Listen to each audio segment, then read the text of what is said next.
Hello, welcome back to Kim Reads as we continue with Wicked.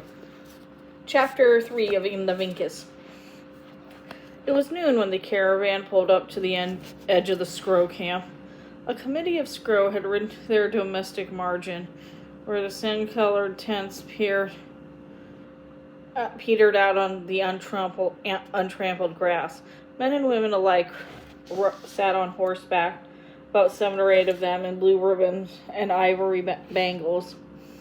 Also, obviously senior, was a huge slab of an old woman carried in a palanquin and of some sort, its frame all hung around with tambours and clinking amulets and gauzy veils. She let the Rafiki and the tribal paladins trade compliments or insults. After a while, she grunted a direction and her curtains would withdraw so she could see. She had an overhung lip, so large that it doubled back on itself like an upside-down spout on a pitcher. Her eyes were ringed with kohl. On her shoulders sat 2 dyspeptic-looking crows. Their feet were shackled in gold links and attached to loops on her ornamental collar, into which the woman had dribbled traces of the fruit she had been eating as she waited. Her shoulders were speckled with crow droppings. "The Princess Nastoya," said the Rafiki at last. She was the filthiest, least educated princess anyone had ever seen. Yet she had some dignity. Even the most ardent Democrat among the travelers genuflected. She laughed raucously. Then she bade her bearers long away into some place less tedious. The Scrow camp was arranged in concentric circles, with the princess's tent, with the middle pettied up with the extension of faded stripped balacons on all sides.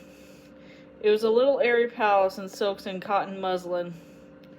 Her advisors and concubine husbands seemed to live in the nearest circle, and a scrawny lot the husbands were, thought Elphie, but perhaps they were chosen for timidity and scrawniness to make her seem ever the larger.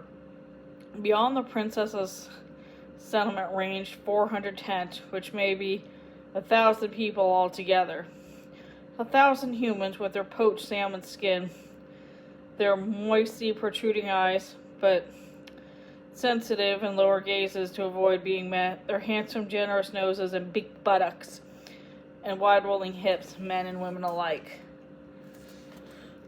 Most of the caravan travelers stayed glued to the doors of their wagons. Imagine crime just beyond the nearest tent. But Elphie found it impossible to keep still with all the newness and beckoning. When Elphie walked, there were grass, and the adults shyly retreated out of their path. But only 10 minutes had passed before there were 60 children in a noisy crowd, following behind, running ahead like a cloud of midges. The Rafiki advised caution, advised return to the camp, but childhood in the Quadling Badlands made Elphaba not only bold, but curious. There were more than ways to live than the ones given by one's superiors. After the evening meal, a delegation of erect old Scrow dignitaries approached the grassland train and entered a lengthy palaver with the Rafiki. In the end, the Rafiki translated the message. A small band was invited, requested, ordered to the Scrow Shrine. It would make an hour by camel. For the sin of her skin color, presumably, or possibly having the nerve to take solidarily stroll through the Scrow tent city, Elphie was told to join Otzi, the Rafiki, ego for his venerable rage, and sent one of the financial advisors named Pinchweed, or maybe that was just a nasty nickname. By the light of sallywood torches, the camels, in glittering comparisons, lurched and lumbered on worn track. It was like going up and down the staircase at the same time. Elfie sat above the grass, a vantage point to the great flickering surface. Although the ocean was only an idea sprung out of mythology, she could almost see where it came from. There were small grass hawks launching themselves like fish leaping out of the spume, nipping at the fireflies, pocketing them, and falling back in a dry splash. Bats passed, making a guttering, sputtering sound that ended in an extinguishing swoop. The plane itself seemed to bring forth night color, now a heliotrope, now a bronzy green, now a dun color scheme through red and silver. The moon rose, an opalescent goddess tipping light from her harsh material scimitar. Nothing more than happened. It seemed enough to Elphaba to find herself capable of such weird ecstatic response to soft color in space, but no, on. Eventually noticed a plantation of trees, carefully tended on this devastating openness. First a strand of scrub paste, contorted by the winds into gnarled fingers of split bark and hissing needles, and the pagan odor of sap. Beyond a rise of higher edges, then yet higher trees. It was a circular pattern of scroll encampment again. The party sat in silence as through a maze. Along curving corridors of whispering brush, moving from outer to inner circles, lit by oil lamps, hammered to carven posts. Within the center was the Princess Nastoya, girded in a native costume of leather and grass, made all the more effective by a length of striped purple and white towel she must have bargained from some traveler or other. She stood, distracted and breathing heavily, leaning on stout walking sticks around her sarin stones, like gap teeth resembling a stone cage through which she could hardly pass, given her bulk. The guests joined the host in eating, drinking, and smoking on a pipe with a bow carved like a crow's head. Crows ranged all around the tops of the Saracens. 20, 30, 40? Elfie's head spun. The moon rose, the plain at night, invisible from the sea garden over green maze. Wheeled like a child's top. She could almost hear the head spinning. The scroll elders chanted a drone. When the drone died out, the Princess Nastoya raised her head. The huge wattles of old flesh beneath her small chin wobbled. Her toweling fell to the ground. She was naked and old and strong. What had seemed like boredom was revealed as patience, memory control. She shook her hair off her head and uncoiled down her back and disappeared. Her feet moved massively, as if seeking the best perches, like columns, like pillars of stone. She dropped her arm forward, and her back was still the head was up, her eyes the brighter, her nose working mightily. She was an elephant. An elephant goddess, Elfie thought, her mind recoiling in terror and delight, but Princess Nastoya said no. She spoke through the Rafiki still. He had obviously seen this before. Through the alcohol he stuttered and searched for words. One by one he asked intentions of the travelers. Money and commerce, said Pinchweed, shocked into honesty. Money and commerce, and pillage and plunder at whatever cost. A place to die where I can rest and my spirit go abroad, ventured Ego. Safety and movement out of harm's way, said Otzi spunkily, by which it was clear she meant out of men's way. The Rafiki indicated that Elfie's own answer was still needed.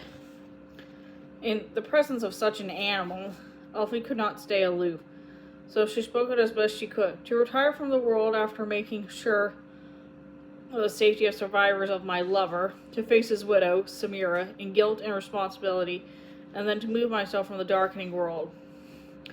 The elephant told the others, except the Rafiki, to leave. The elephant raised her trunk and sniffed out the wind.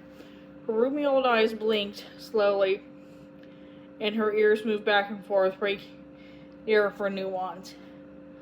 She pissed hugely in a streaming flow of dignity and nonchalance, eyes firmly latched on Elphaba. Through the Rafiki, the elephant then said, "Daughter of the dragon, I too am under a spell. I know how it may be broken, but I choose to live as a changeling. An elephant is a hunted thing in these times. The Skrull approve of me. They have worshipped elephants from the time before language, the time before history began.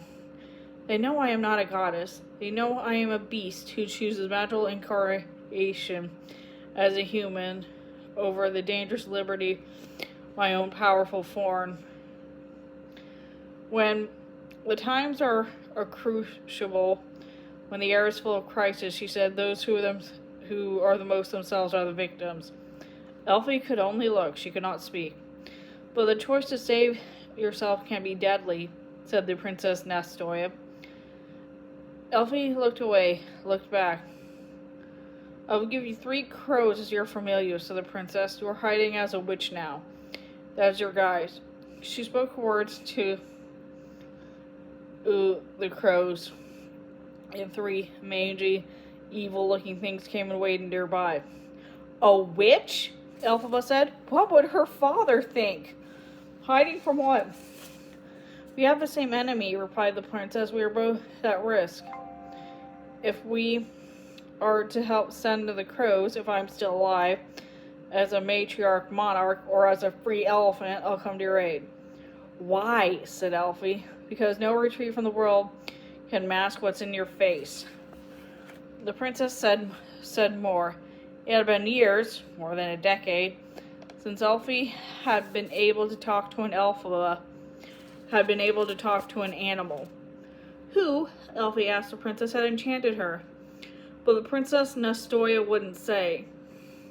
In part as self-protection, for the death of the enchanter could sometimes mean the revocation of binding spells, and her curse was safety. "But is life worth living in the wrong form?" said Elfie. "The interior doesn't change," she answered, "except by self-involvement, of which be not afraid, and also beware." "I have no interior," said Elphaba.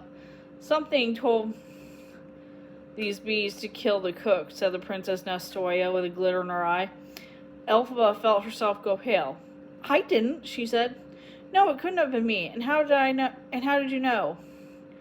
"You did, on some level. You are a strong woman, and I can hear bees, you know. My ears are keen."